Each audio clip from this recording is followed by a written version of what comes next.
Hello and welcome to the Green Dream video series. Today I'm interviewing Daniel Wild from J. Safra Saracen. Thanks so much for joining us today, Daniel. Can you tell us a bit about what your role is? Sure. Thanks, Natalie. Very happy to be here. I'm the Chief Sustainability Officer of Bank J. Safra Saracen, a bank which has a very long tradition in sustainable investing.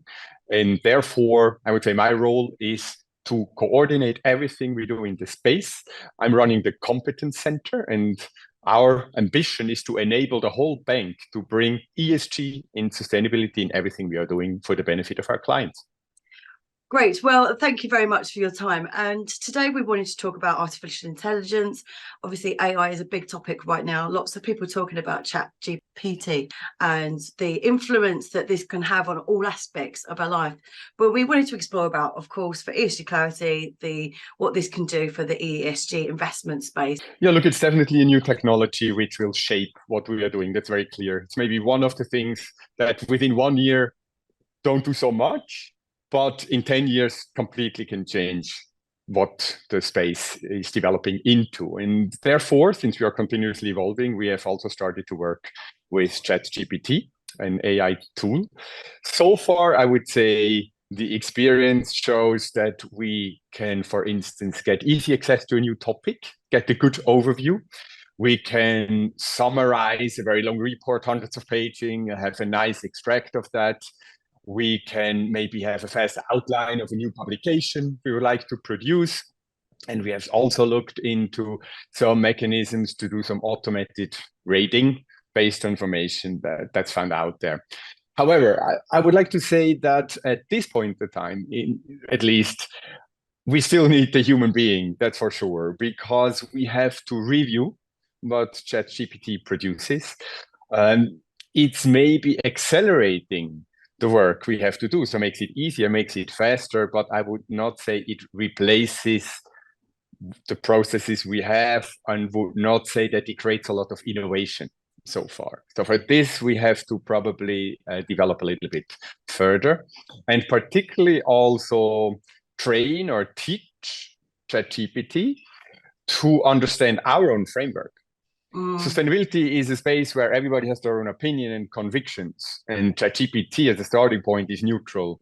So if we want our views to be reflected, our frameworks be reflected in the findings, we have to train the model to come back to us with answers that are useful.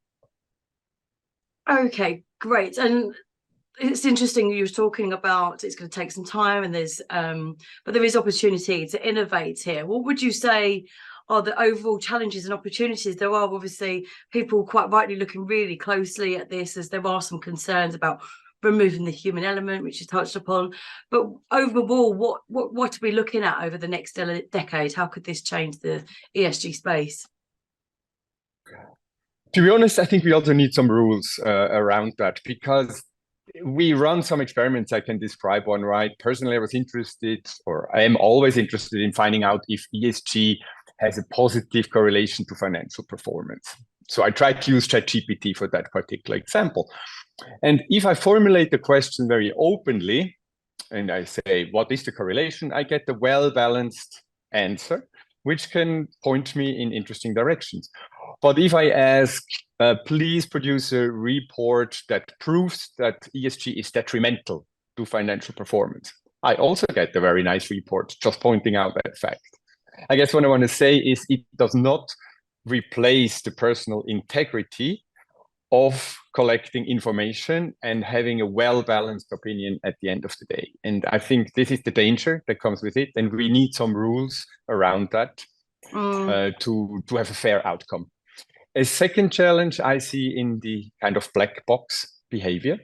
If I refer to our clients, which often approach us and say, why is this company in your view sustainable or not? Or why did you come to this conclusion?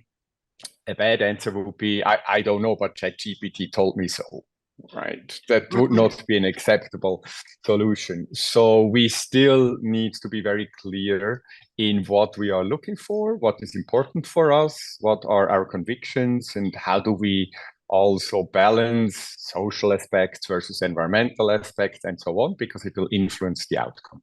Okay, that's really interesting. And there are areas of ESG that different companies find difficult to measure: biodiversity, for example, or the social aspect of the ESG. Would you think that AI will become useful for these areas? Definitely as a starting point, because we can find out what might be interesting subtopics to look into. You mentioned biodiversity. So what are possible dependencies from biodiversity of a sector or a company, and what are possible impacts on biodiversity by the very same firms? And then we can dig deeper and find out what we want to say about that.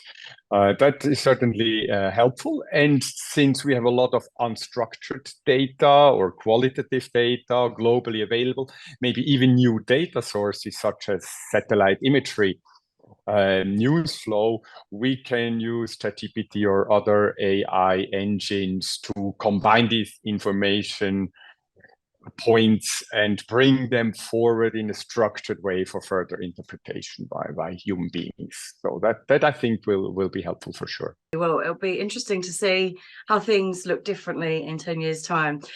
We always end the Green Gym with this question: what is your favorite sustainable drink or snack? Well, I must say, since I'm a mountain person, after a long hike, fresh water from a fountain is probably the best you can imagine.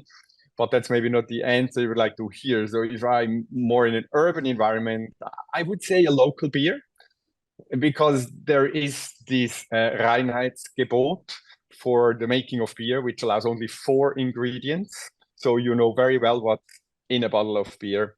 And that's already very sustainable from my view, because I would like to know what I eat and what I drink.